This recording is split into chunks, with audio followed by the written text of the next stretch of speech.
नमस्कार दोस्तों, एक बार फिर से स्वागत है आपका दृष्टि आईएएस के news on map world program में। मैं हूं केवल आपके सामने।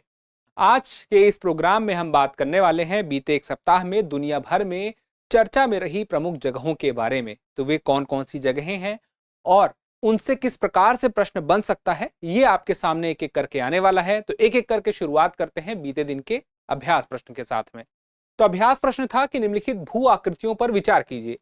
किम्बरले का पठार, केप यॉर्क प्रायद्वीप, ग्रेट डिवाइडिंग रेंज, विक्टोरिया मरुस्थल, मर्रे डार्लिंग नदी बेसिन, सिम्पसन रेगिस्तान उपर्युक्त में से कितने ऑस्ट्रेलिया में स्थित हैं? ए केवल 2, बी केवल 3, सी केवल 5 और डी है सभी 6।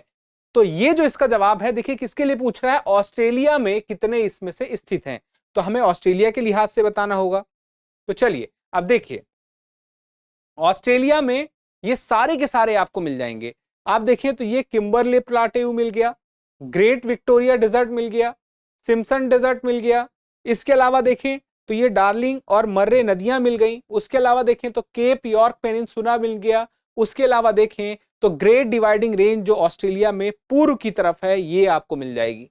इसका मतलब क्या हुआ कि ये सारे के सारे स्थान ऑस्ट्रेलिया में मौजूद हैं। तो ऐसे में सही जवाब क्या होगा? सभी 6। चलिए अब अगले सवाल की तरफ बढ़ते हैं। निम्नलिखित कथनों पर विचार कीजिए। पहला है, सर्बिया बाल्कन प्रायद्वीप के क्षेत्र में स्थित एक देश है। दूसरा है, रोमानिया, इटली और हंगरी इसके पड़ोसी देश हैं। आपको क्या बताना है? उपर्युक्त में से कौन सा ऐसे कथन सही है या है? ए है केवल 1, बी है केवल 2, सी है 1 और 2 दोनों और डी है ना तो 1 और ना ही 2। चलिए अब इसके लिए देख लेते हैं। अब देखिए जो बाल्कन देश है, बाल्कन देश हैं कौन से?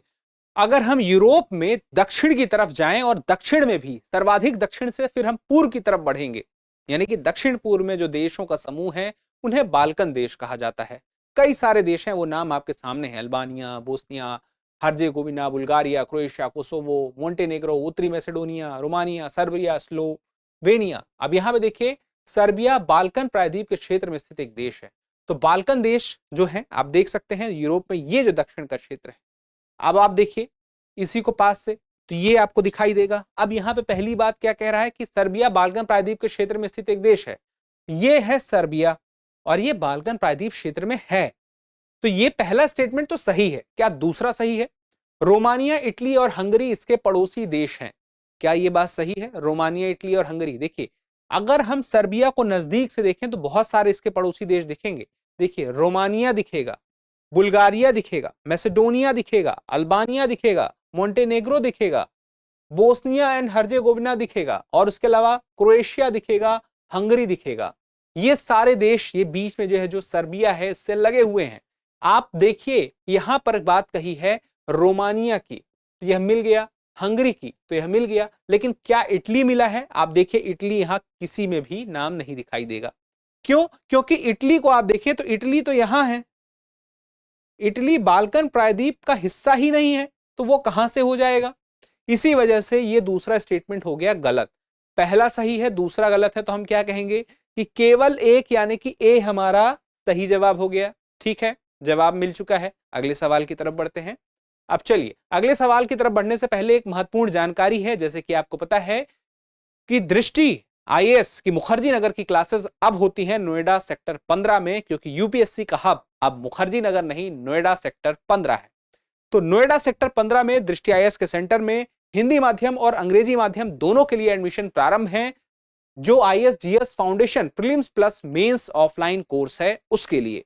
तो जो भी तैयारी समग्र रूप से प्रीलिम्स और मेंस की तैयारी अपनी करना चाहते हैं ऑफलाइन सेंटर से, नोएडा सेक्टर 15 से, वो सेंटर में जाके जानकारी ले सकते हैं। एड्रेस आपके सामने है, सेक्टर 15 में मेट्रो स्टेशन के पास में ही। इसके अलावा अगर आप नहीं पहुंच पा रहे हैं, आप एक नंबर है उस पर कॉल करेंगे तो आपको जानकारी मिल जाएगी, 8750187501। तो एडमिशन प्रारंभ है, सुनिश्चित करने के लिए कॉल कीजिए। अब आगे बढ़ते हैं अगले सवाल पे। निम्नलिखित युग्मों पर विचार कीजिए। एक तरफ जल संधियां है, एक तरफ स्थिति है। जल संधियां, युकाटान चैनल कहता है मैक्सिको और क्यूबा के बीच में है। फिर विंड वार्ड पैसेज क्यूबा और हिस्पैनियोला द्वीप के बीच है। फिर मोना पैसेज हिस्पैनियोला द्वीप और प्यूर्टो रिको के बीच में है। फिर चौथा फ्लोरिडा जलसंधि यूएसए और मैक्सिको के बीच में है। अब चलिए देखिए, उपर्युक्त में से कौन से युग्म सही सुमेलित हैं? 1 और 2, 1 और 3, 1 2 3 या फिर 2 3 4? क्या है सही जवाब? सही जवाब है इसका 1 2 और 3। कैसे हो गया ये सही जवाब? चलिए देखिए, यूकाटैन चैनल को देखिए, ये आपको यूकाटैन चैनल दिखाई दे रहा है, क्या लिखा है? मैक्सिको और क्यूबा। अब ये देखिए, ये जो क्षेत्र है ये मैक्सिको का क्षेत्र है और ये जो क्षेत्र है ये क्यूबा का क्षेत्र है। बात सही हो गई। चलिए अब इसको मिटा देते हैं थोड़ा स्पष्टता के लिए। आगे देखिए, विंड वार्ड पैसेज क्यूबा और हिस्पेनियोला द्वीप के बीच में है। अब विंड वार्ड पैसेज देखिए, ये आपको दिखाई देगा विंड वार्ड पैसेज, ये तो क्यूबा है, दूसरा क्या कह रहा है? हिस्पेनियोला। तो क्या हिस्पेनियोला है? तो आप देखें तो ये हिस्पेनियोला आइलैंड है जिसमें हैती भी है और डोमिनिकन रिपब्लिको भी है, तो हिस्पेनियोला आइलैंड दोनों को मिला के कहते हैं। तो अब आप यहां पे देखें तो आपको दूसरा भी सही मिल गया। अब देखिए मोना पैसेज के लिए हिस्पेनियोला द्वीप और प्यूर्टो रिको है। अब देखिए मोना पैसेज ये है, ये यहां पे आप देखें ये बना है मुख्य रूप से, ये तो नाम ऊपर लिखा है। अब देखिए हिस्पेनियोला एक तरफ हो गया और प्यूर्टो रिको, तो ये देखिए पूर्व में इसके ये प्यूर्टो रिको है। इसका मतलब क्या हो गया? ये बात भी सही है, तीनों सही मिल गए हैं, चौथा भी सही हो सकता है, लेकिन क्या है? फ्लोरिडा के लिए है यूएसए और मैक्सिको। अब देखिए ये है फ्लोरिडा जल संधि, यहां तो ये यूएसए का पार्ट है, आप देखें ये पूरा यूएसए का है, यहां तक इसका विस्तार है। फिर क्या कह रहा है? मैक्सिको, पर क्या ये मैक्सिको है? मैक्सिको तो यहां है, ये तो क्यूबा है, इसी वजह से ये गलत है। अगर ये गलत है तो सही कौन से सही सुमेलित हैं? ये 3 है, 1 2 3, यही हमारा जवाब मिल गया सी। चलिए अगले सवाल की तरफ आते हैं। निम्नलिखित कथनों पर विचार कीजिए। कथन 1 और 2 को देखिए। कथन 1 में देखिए, पापुआ न्यू गिनी किसी देश के साथ स्थलीय सीमा साझा नहीं करता है। कथन 2 है कि पापुआ न्यू गिनी एक द्वीपीय देश है। उपर्युक्त कथनों के बारे में निम्नलिखित में से कौन सा एक सही है? ए बी सी डी में देखिए, कथन 1 और 2 दोनों सही हैं तथा कथन 2 कथन 1 की सही व्याख्या है। फिर देखिए, कथन 1 और 2 दोनों सही हैं तथा कथन 2 कथन 1 की सही व्याख्या नहीं है। फिर देखिए, कथन 1 सही है किंतु कथन 2 गलत है। फिर है कथन 1 गलत है किंतु कथन 2 सही है। अब इसमें से क्या है सही जवाब? चलिए पापुआ न्यू गिनी को देख लीजिए। पापुआ न्यू गिनी आप देखें तो ऑस्ट्रेलिया के आपको उत्तर में दिखाई देगा। तो ये पापुआ न्यू गिनी है, एक आइलैंड आप देखिए बड़ा सा दिखाई दे रहा है, जिसमें से पूर्व का जो क्षेत्र है येलो रंग में आपको दिखाई दे रहा होगा, ये पापुआ न्यू गिनी है। इसके पश्चिम में देखें तो ये इंडोनेशिया का क्षेत्र है। तो आप ऐसे में देखें पापुआ न्यू गिनी किसी देश के साथ स्थलीय सीमा साझा नहीं करता, तो ऐसा नहीं है। इंडोनेशिया का यह जो बहुत सारे द्वीप हैं इसमें यह पार्ट भी है, तो इसका मतलब क्या हुआ कि पहला वाला गलत है। फिर उसके बाद देखिए, पापुआ न्यू गिनी एक द्वीपीय देश है। तो क्या द्वीपीय देश है? बिल्कुल द्वीप है, कोई महासागर तो है नहीं, महाद्वीप तो है नहीं, सॉरी, तो महाद्वीप अगर नहीं तो द्वीपीय देश है। तो ऐसे में हम क्या कहेंगे कि दूसरा वाला सही है। पहला गलत है लेकिन दूसरा सही है, और ये कथन 1 गलत है किंतु कथन 2 सही है। ये बात डी वाला स्टेटमेंट यानी कि डी वाला विकल्प कहता है। तो हमारा सही जवाब क्या हो जाएगा? डी। चलिए अब आगे बढ़ते हैं। निम्नलिखित देशों को पश्चिम से पूर्व के क्रम में व्यवस्थित कीजिए। आपके सामने है चाड, सूडान, माली, नाइजर। अब उसके बाद देखिए सही कूट का चुनाव कीजिए। ए है 3 4 1 2, बी है 3 4 2 1, फिर है 4 3 1 2 और फिर है 4 3 2 1। ये क्या है सही कूट? क्या कहना चाहता है? कहना क्या चाहता है कि पश्चिम से पूर्व के क्रम में सही कूट क्या है, आपको ये बताना है। ये पश्चिम है, ये पूर्व की तरफ बढ़ना है, तो पूर्व की तरफ बढ़ते हुए कौन से देशों का क्रम दिखाई देगा पश्चिम से पूर्व की तरफ में? चलिए देखते हैं। नाम देख लीजिए, चाड, सूडान, माली, नाइजर। पहले इन्हें मार्क कर लीजिए। चाड, यह है सूडान, यह है माली और यह है नाइजर। अब हमें क्या करना है? पश्चिम से पूर्व की तरफ आना है। तो माली, नाइजर, चाड, सूडान, ये क्रम दिखाई देता है। चलिए अब देख लेते हैं। माली सबसे पहले 3 नंबर, फिर है नाइजर यानी कि 4 नंबर, फिर है चाड यानी कि 1 नंबर, फिर क्या है? सूडान यानी कि 2 नंबर। तो 3 4 1 2 हमारा सही जवाब होगा। कहां पे है? 3 4 1 2 यानी कि ए हमारा सही जवाब है।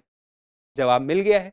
चलिए अगले सवाल की तरफ आते हैं। निम्नलिखित कथनों पर विचार कीजिए।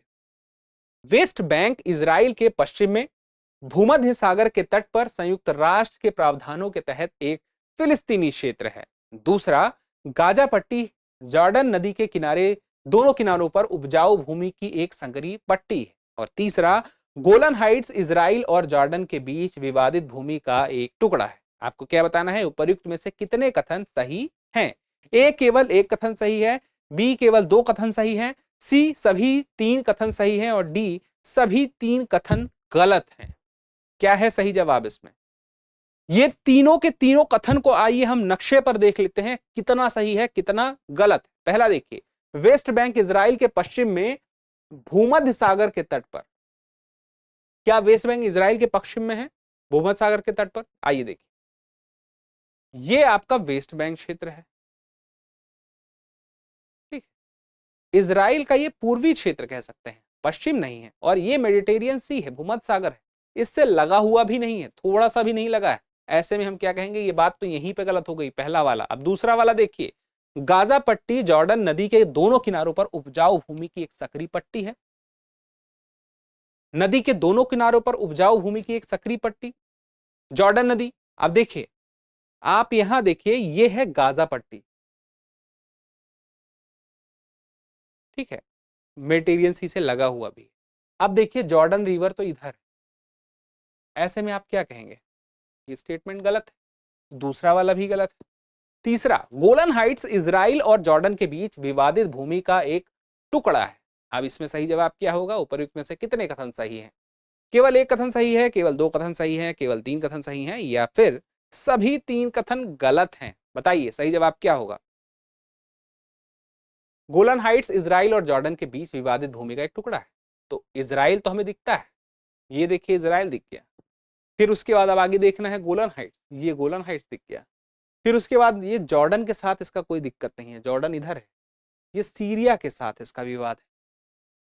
तो सीरिया और इजराइल के बीच में जो गोलन हाइट्स का क्षेत्र दिखता है, यह जो है, यह विवादित भूमि का एक टुकड़ा है।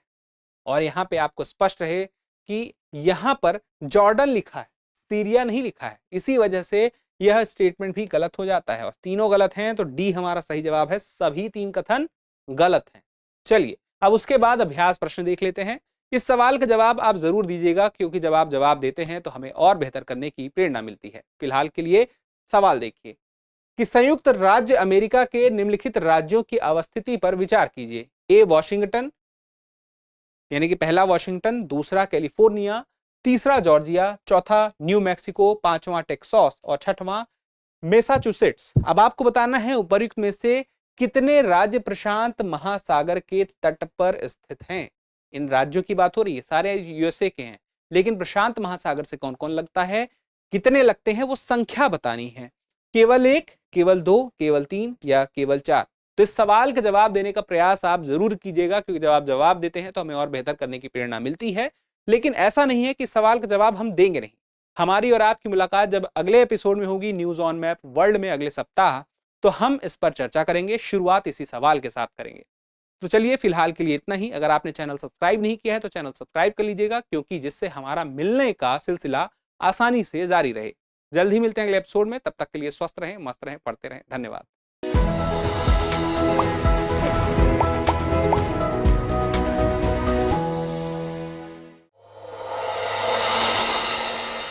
डियर व्यूअर्स, अपने एग्जाम की तैयारी को और बेहतर करने के लिए हमारे चैनल को लाइक, शेयर और सब्सक्राइब करना न भूलें।